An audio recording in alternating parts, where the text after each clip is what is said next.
Hello, welcome everybody to the first PAEA Don Pedersen Grant Research Funding Opportunity Informational Webinar. I'm Trent Honda. I'm the chair of the Grant and Scholarship Review Committee, and I'm going to introduce you to the grant, and then we'll begin talking about some of the kind of informational background that can help you put together a quality proposal. Next slide.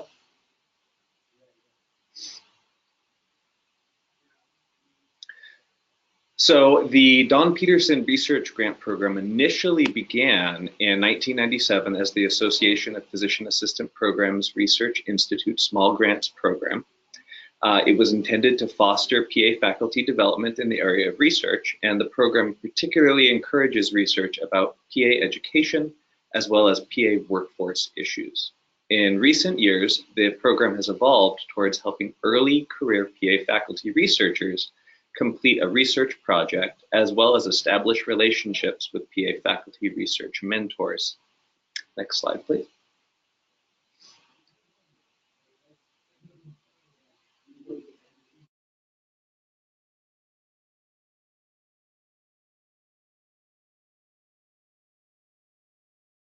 So to discuss some of the eligibility for this grant award, first you need to be a faculty member in good standing at an accredited PAEA member program. You need to be employed by the program for a minimum of 20 hours per week. So that would be at 0.5 FTE. You must have proof of institutional review board submission, approval, or exemption. If the proposal is still under review, please include correspondence with your IRB and an estimated date by which approval or exemption will be granted. You should be able to complete this research project within 18 months of receiving the award and submit a final project report to the PAEA Grants and Scholarship Review Committee within 90 days of the end of the study. You should also submit your research findings for presentation at the PAEA Education Forum within 1 year from conclusion of the project. So to talk a little bit about some of the preferences and additional points for this grant award, we're really aiming this grant towards early career and new researcher PAs. So the preference will favor new researcher principal investigators who've not received PAEA research grant awards paired with senior researcher co-investigators. And so you indicate this on the cover sheet for the grant. And we're really in this cycle going to secure at least one award for early career researchers so that we're getting our target sort of demographic with this grant award. We also have extra points awarded for collaboration across institutions and between different levels of experience. So it's really important for you to get that on your cover sheet to identify the different institutions that you and your co-submitter may be at, and the years as a PA education researcher, and then also identifying if you previously received a PAEA Don Pedersen grant, as we are also trying to target folks who have not received that grant award yet.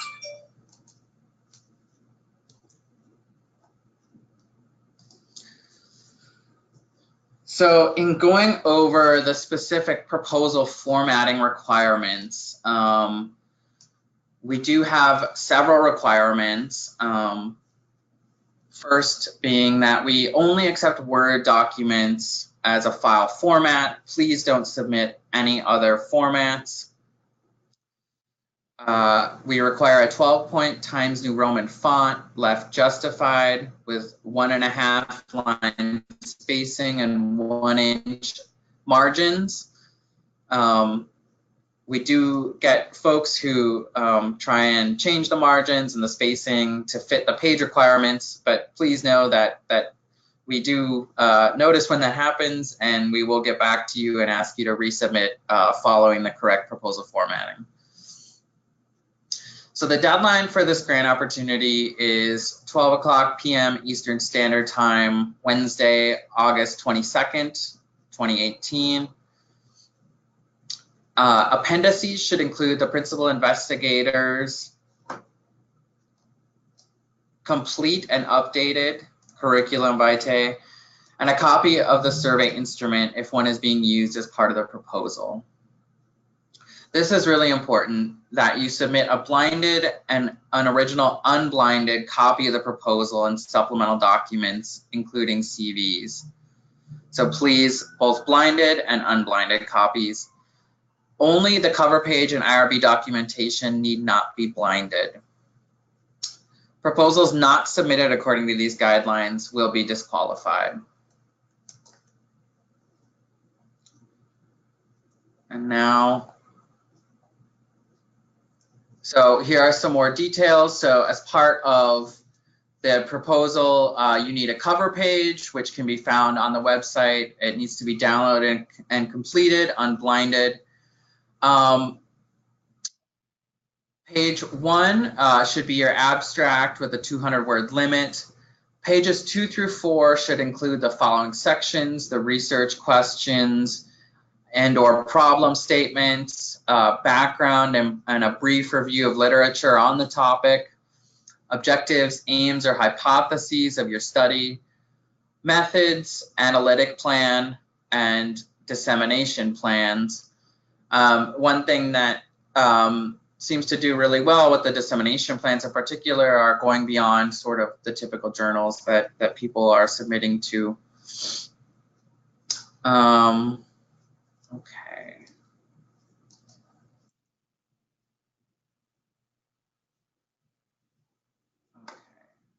Now we will switch to Trent Honda.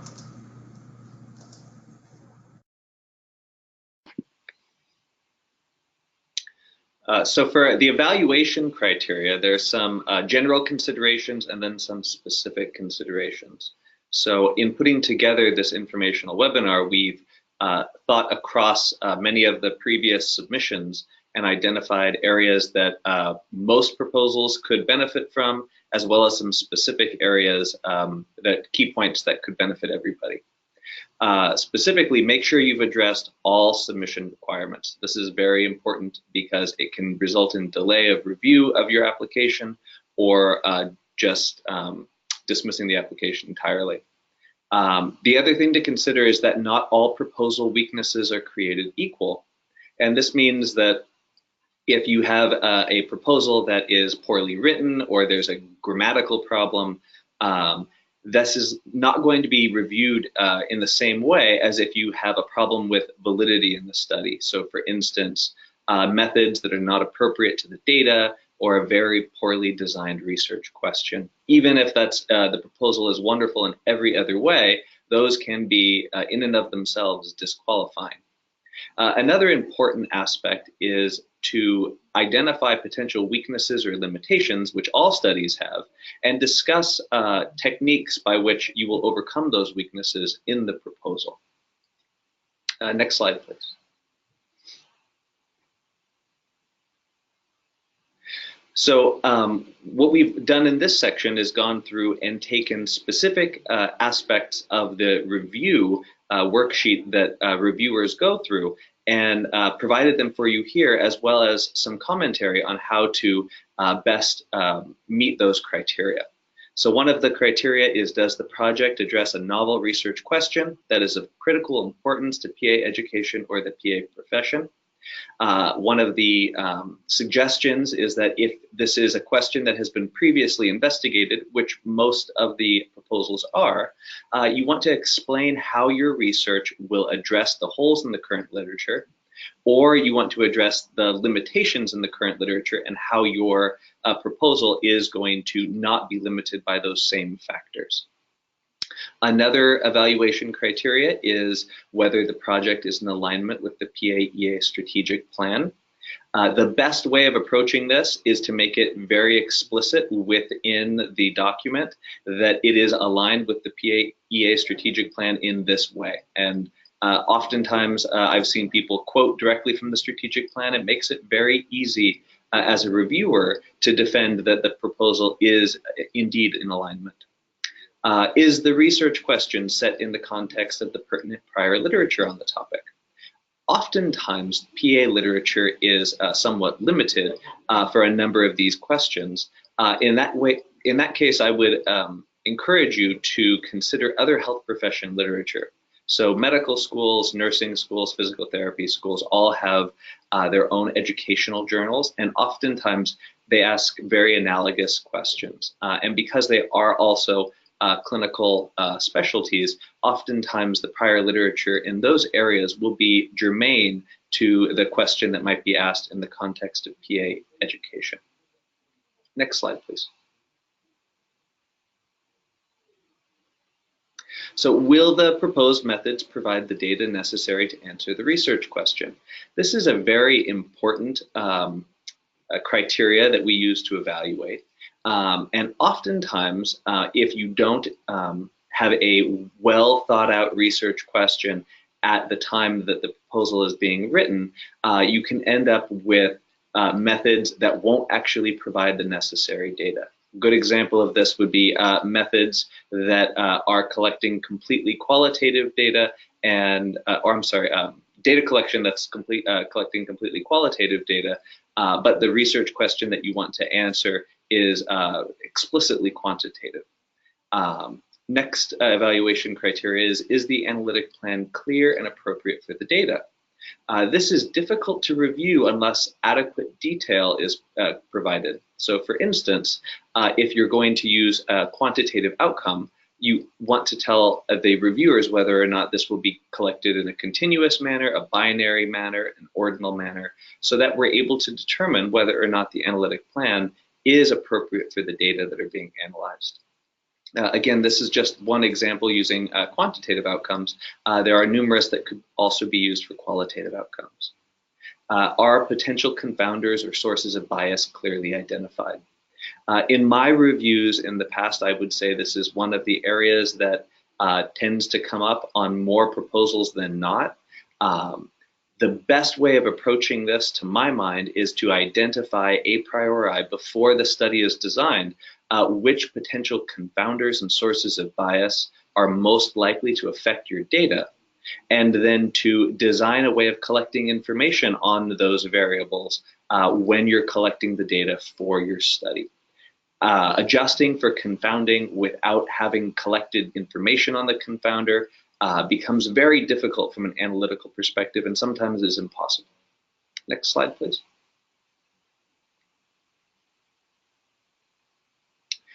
So regarding the research outcomes and the budget, some of the evaluation criteria are the investigators well qualified to carry out the research as proposed? One of the considerations here would be whether or not a multidisciplinary or interdisciplinary team would better grant or lend its expertise to the research question being asked. A great way of getting good quantitative skills as well as qualitative skills on the team in order to produce a proposal that is of high quality is to reach across the disciplinary boundaries. A great example of this is much of the research that I do that involves heavy statistics. We utilize people in the computational biology department at my institution, and sometimes master's degree students and PhD students as well. Can the project be realistically completed in 1.5 years? This is easiest for us to evaluate when there is a detailed timeline that specifically says when data will be collected, when it will be analyzed, and then when there will be deliverables that can be potentially disseminated at conferences as well as submitted to journals. And then last are the budget and budget justification consistent with the methods, and do they only include allowable costs? Oftentimes when we review the budget, what we find is that the amount of money that is being utilized for, say, a statistical consultant is not necessarily consonant with the amount of work that is indicated the statistical consultant will use. Also, it's important to note the line item allowable and non-allowable costs in the proposal literature. Next slide, please. Now we'll move to Rick Den.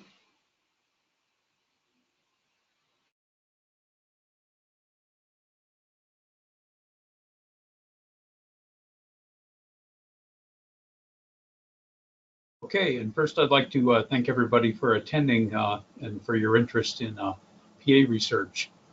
Let's see, what I want to go over first are some of the problems that we've seen over the years of proposals that have come in. The most common problem that we see in them actually starts with the research question. A couple of major problems that we see right from the beginning. One of them is it's common that we see research questions that are really repeating previously researched questions.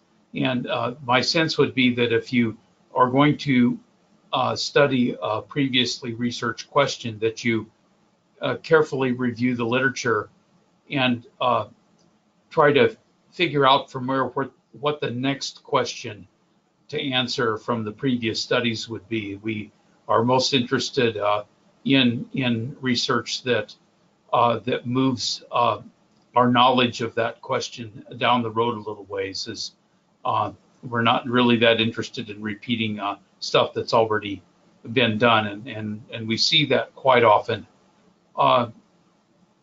Also, another thing we see a little less often, but we do see it, is a question that obviously is really of interest to the researcher or maybe of interest to the program that they're in, but may not have much interest in the larger PA community or outside of just their region or just their own institution. And also the other thing that we see often is studies that are designed that are really single program or single collection of data in one single geographic area that is likely something that really can't be generalized. So for the most part, reviewers look fairly skeptical on single program studies and stuff that we think could have the biases of a single data collection process. When you're looking at a single program, you're also including all of the unique characteristics of that program, which are could really be construed as probably biases. So I think the place where single program studies may have some value is if you're looking at doing what may be sort of a pilot study. If you're looking at a very unique question that's never really been studied, that would be very expensive to study in a more generalizable fashion. Sometimes the first crack at those questions might be justifiable to do as a small single program study, but for the most part, studies that are limited to one set of data in one program are basically not generalizable. And maybe in some ways, some of those studies may be of limited interest outside of that program. We also occasionally see a huge disconnect between the question and the ability to actually find any data that could answer the question. The question could be a very good question in itself, but there's really no conceivable way, given the nature of this grant process and its limited resources and limited time frame, that you could really gather data that could answer that question, or that you ask a question and the data that you propose to answer it with isn't really the data that would answer that question. So those are problems that we see that mostly start with not having really distilled the research question carefully. Of course, then another problem we see is the methods, and what we often see in the methods that makes it difficult for us to review them is that they're just poorly described.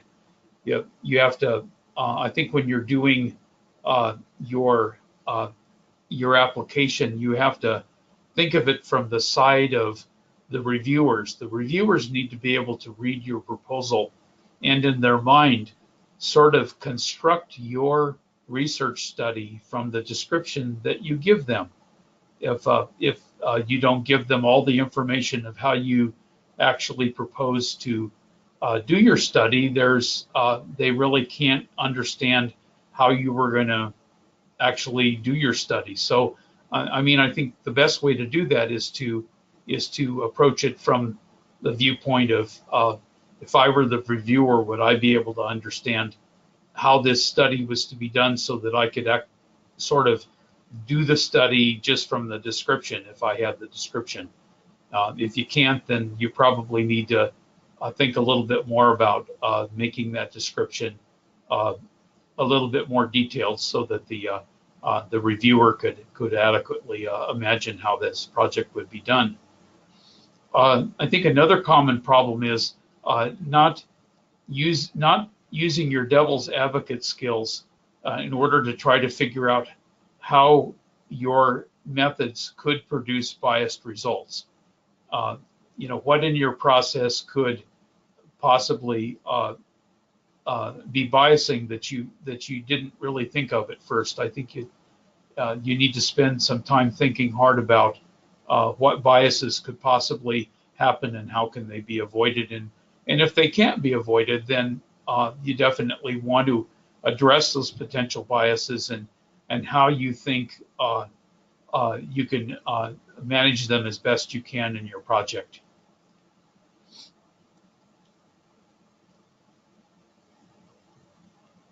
The other problem that we see is that the data that's gathered and the way that it's analyzed, there's a mismatch between it and answering the research question or questions.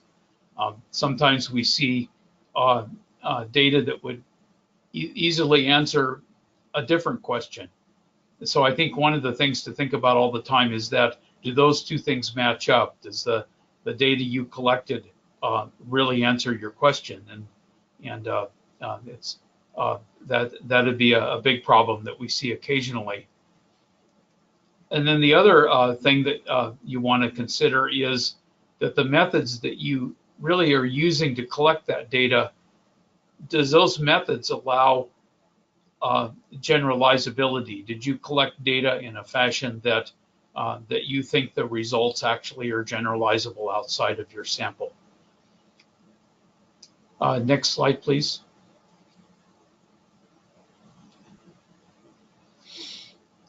A common problem that we also see is that the analysis has to fit the methods.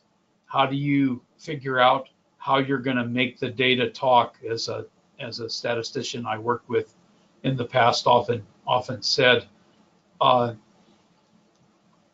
you have to make sure that that your analysis fits the design and the data you collect from it. Probably one of the best ways to do that is to, from early on in your proposal, to bring your statistician in and have your statistician help you make sure that that all of these things fit together and that the analysis that's proposed for your data is the appropriate type of analysis.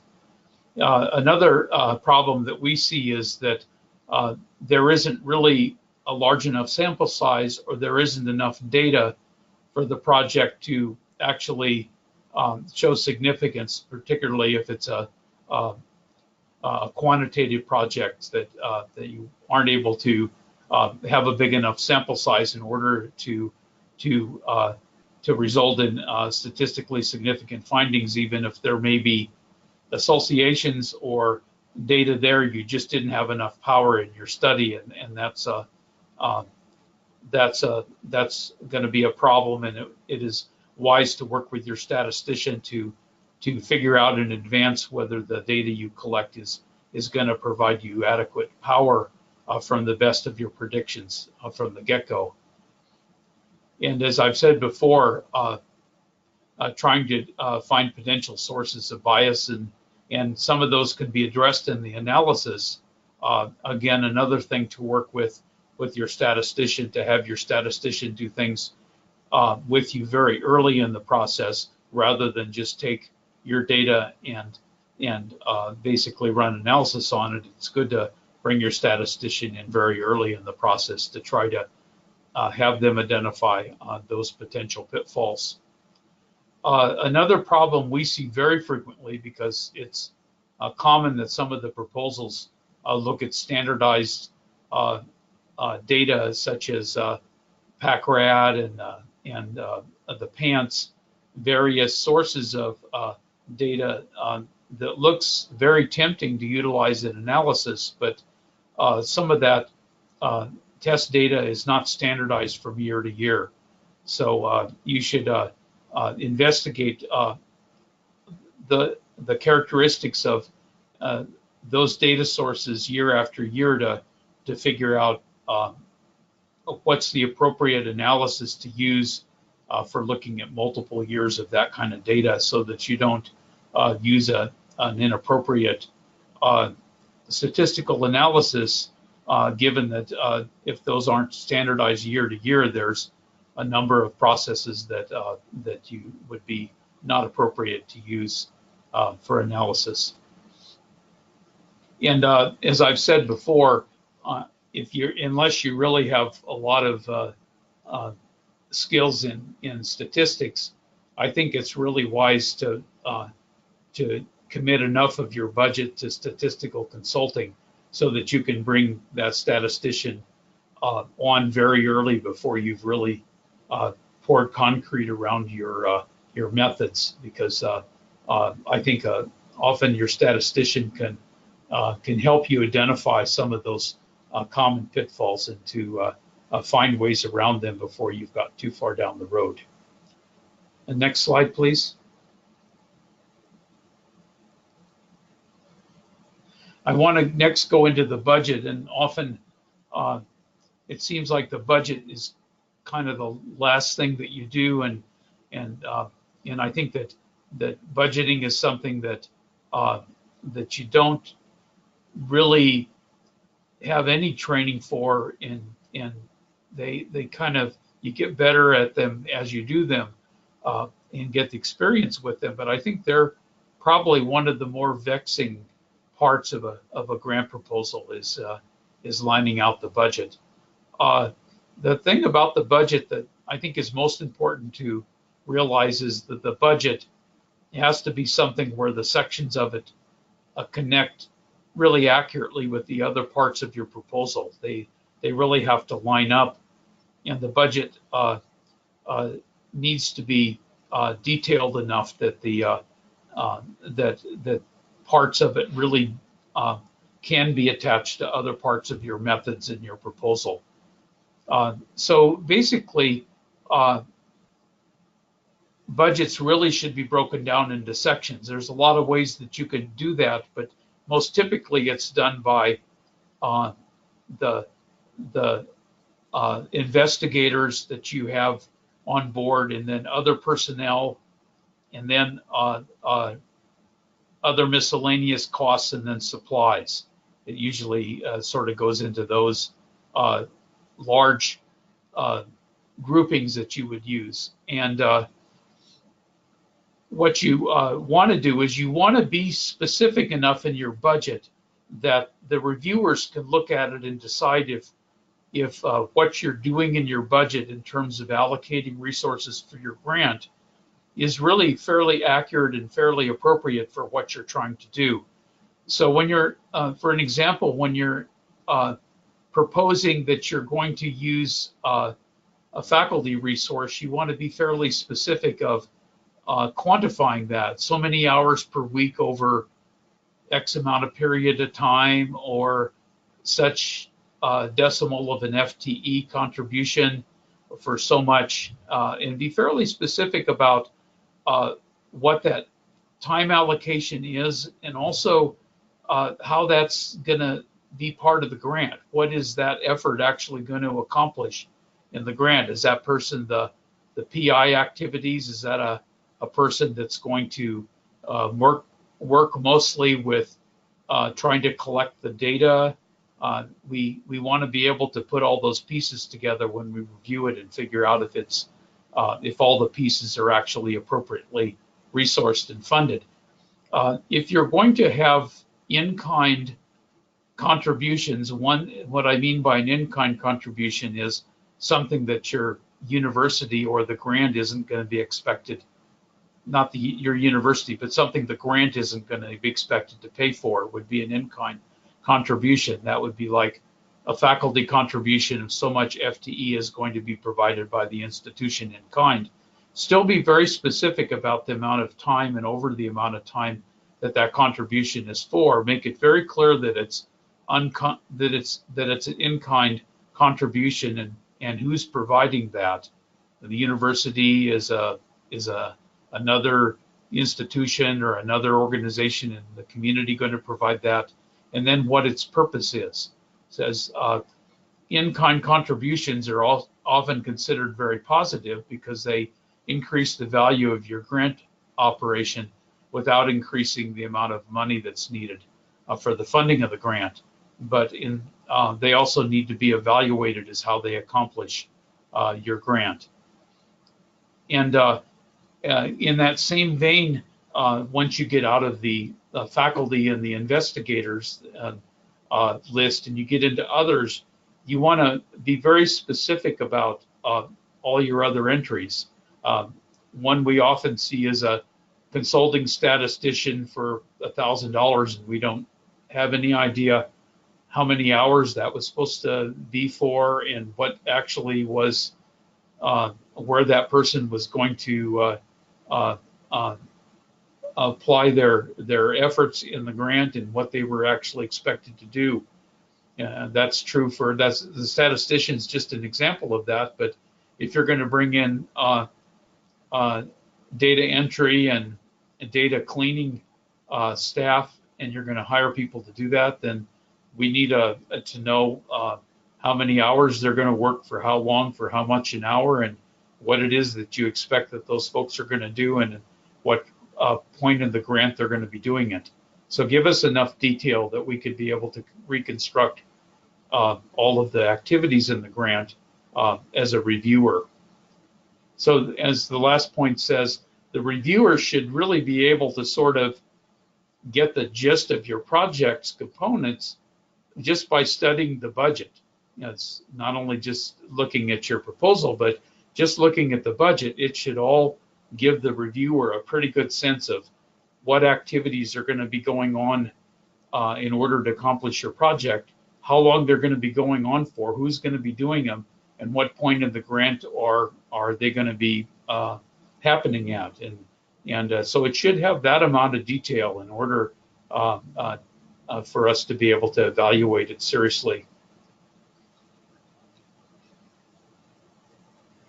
I think another important point to remember with the budget is I think that grants for the budget, they have problems if they're not detailed enough that the reviewers are unable to really determine if all of what the activities are and how they're going to be funded and how they're going to be carried out. But there's also a problem with budgets that are either too small or they're too large. When a budget is too small, then the reviewers would look at it and wonder if the project can actually be successfully done given the budget. Because if you run out of money and you basically can't do the activities that need to be done, the project isn't going to be successful. So an under-budgeted project is really a concern for us. The other side of the coin is the over-budgeted project. It would be more like, well, let's start at $7,000 and see how we can spend $6,998, and then you work from there. The problem with that is I think that the reviewers can often see that the activities are require less resources than the budget, that the budget has got stuff in it that's kind of padding it, and that you wonder in that way what's going on there. So my advice would be shoot real accurately for what you think you need in order to successfully carry out the grant and all the activities, and describe those in detail. That under budgeted and over budgeted proposals are a problem. Donovan, could you go back to slide number 7? I think it got skipped. Oh, there's one more slide from, and then, let's see, no, number, now go back to number 7, which is the, let's see, topics. And I just wanted to review these, and this goes back to the overall grant topics. And this grant proposal cycle was really designed from the get-go and has traditionally always encouraged a broad array of research, both across PA education and PA workforce issues, which would be health services issues. So we're looking for things that fit across a very broad spectrum in terms of topics. The program is not intended at all to fund clinical research, clinical practice research. The topic should answer new questions or address gaps that have been identified from previous research, as we've discussed before. And the topics need to be at least of regional interest, and preference will be given to national interest topics or even international interest topics. And so the sense of this is it's very broad, but we're not interested in clinical practice research. We're interested mostly across PA education and PA workforce health services type of research. Okay, I think that we can go to the very last slide and go back over to Trent.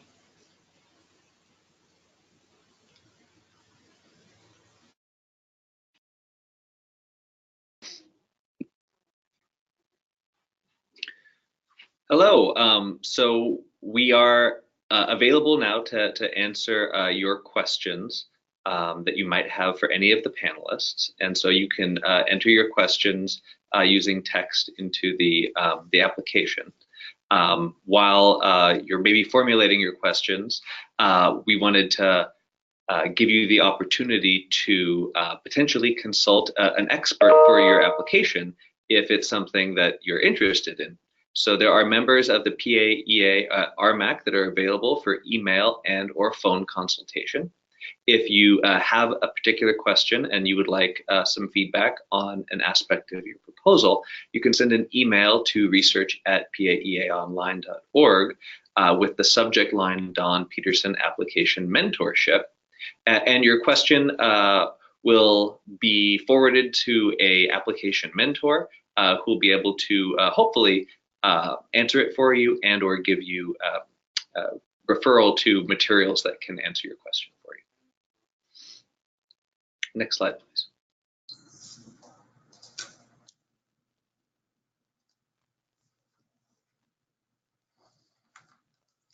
Okay, so our first question, maybe Trent, you could take this one. The person says, I'm a first-time researcher. I have an idea, but I'm really shaky about methods and statistics. What would you suggest?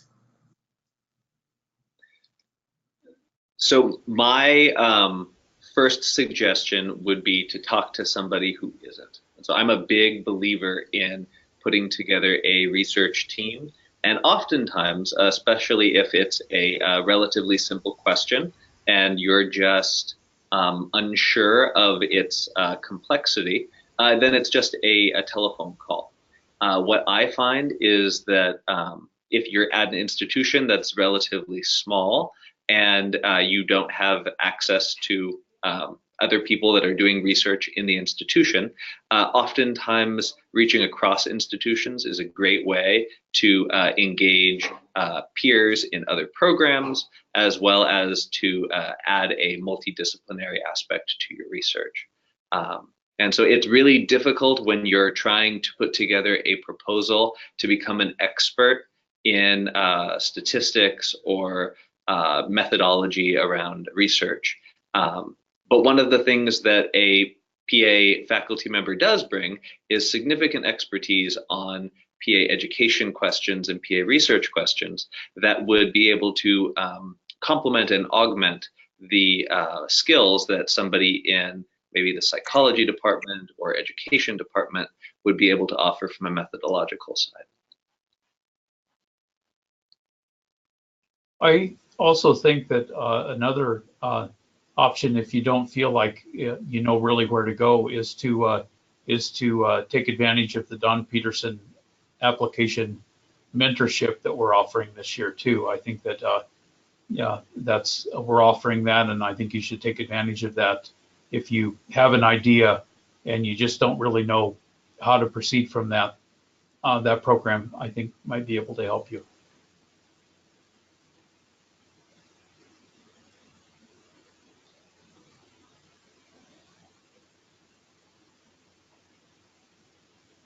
Jonathan, we can't hear you. Thanks. Sorry about that. We have two questions about what the grant can and cannot pay for. So the first is, can funds from this grant be used to pay for procurement of PAEA data? And so I can take this one. Yes, it can be used to pay for PAEA data. As a member, as faculty at a member program, you do get a free hour of data work, basically, where we'll put together a raw data set for you for free for an hour once a year. And so this award can be used to pay for anything extra beyond that hour. So yes, that is possible. And the person asked specifically about CASPA data. We give out de-identified select variables of the CASPA data. So yes, you can do that. And Rick, maybe this one, you could take the second one here. I think this has been done in the past, but the person says, I'm unclear about PI in-kind funding. For example, if a PI plans to spend work time but has no approved research release time, do funds get paid to the university to support release time? No, I think, isn't it in this one that there's actually no funding for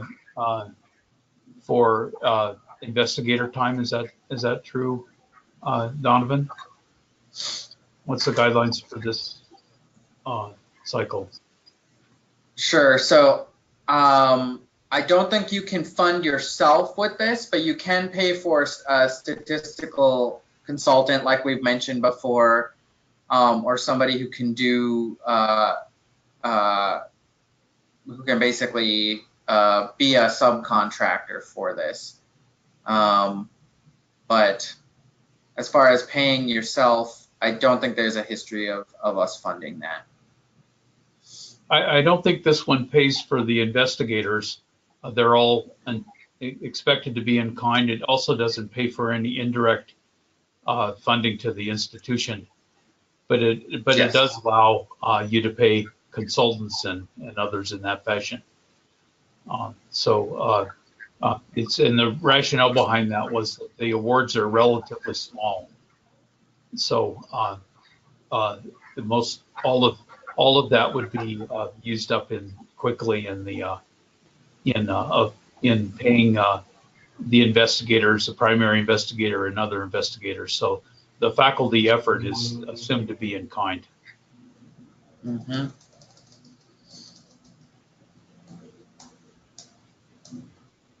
And anyone else who wants to get some questions in here, please submit soon. You can submit through the app. So the next question here, Trent, maybe you could take this one. Person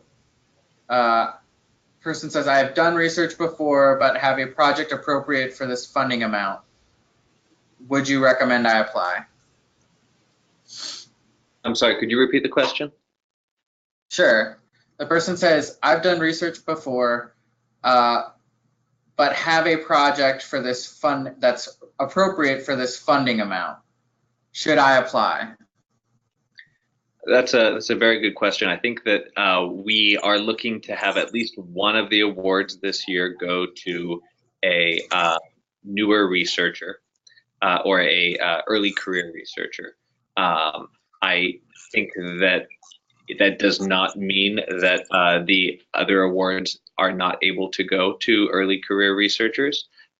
In fact, one of the reasons that we've approached the grant call by stratifying it is so that we're able to give early career researchers a boost, as well as be able to continue to foster high quality research for people who have experience. So the quick answer is that we'll probably fund both early researchers and people that aren't as early. But we give a little priority to the early researchers.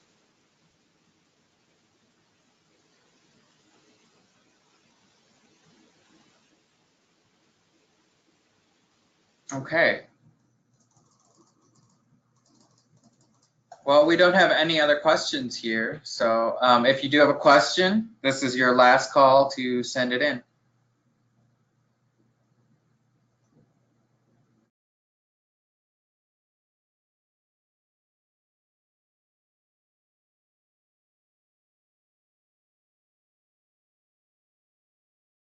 Okay, one final question here. Is there a reference for drafting budgets?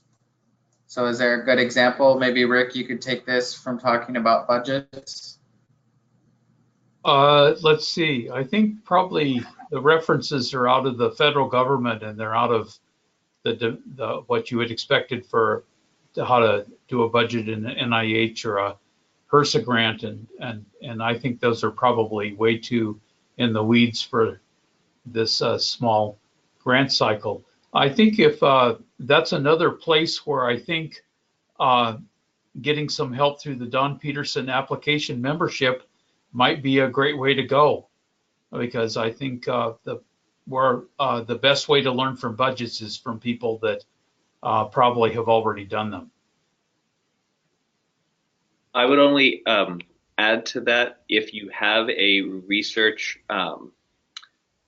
organization center at your institution, they have people whose jobs it is to put together budgets for grants.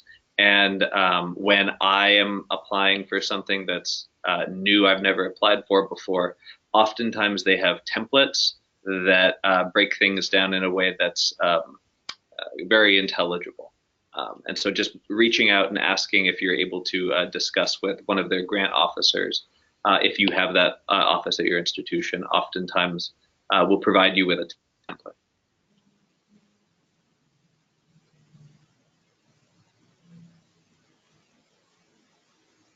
Okay, well, do you guys have any more maybe helpful advice for anybody who is thinking of applying? Well, I would encourage you to apply if you have a research question. I think your chance of getting funded and doing a project is probably near zero if you don't. So I would highly encourage you to jump in the water, and I would also really encourage you to take advantage of our mentorship program this year to try to get a little further down the road, and to try to get a little bit to encourage you to increase your skill set in that direction. That's one of the reasons we're offering it, is to try to increase the amount of research capacity and the skill set that we have amongst the faculty. So I'd encourage you to take advantage of that, but I certainly would encourage you to move forward in this process. I would echo those sentiments. I really think that the mentorship program is no risk and all potential benefit. And so the only thing that could possibly happen is the proposal gets a little bit better. And the cost is right, it's free. And somebody asked us to put up the information about how to get the mentorship. So I'm just going to switch back the slides here really quick. And so you just send an email to research@paeaonline.org and put the subject line Don Pedersen Application Mentorship in there. And you will be connected with a member of the Research Mission and Advancement Commission who will either talk with you over email or do a phone call. And they're willing to read over your application, to just have a conversation, answer questions. So again, take advantage of it. It's free and it's available.